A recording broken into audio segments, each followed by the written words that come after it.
Most viewed? Yan ang palaging binibida. Eh bakit nung quarantine kung kailan kailangan na kailangan ka ng liga, hindi ka nagpakita? Kasi eto naman yung kalaban. Yan trip mo pagbibigyan. Ngayon tayo magsampalan ng katotohanan.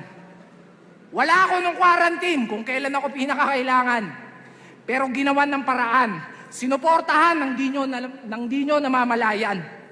Ilang porsyento ng sinasahod nyo, tanungin mo si Arik sino pinaguhugutan.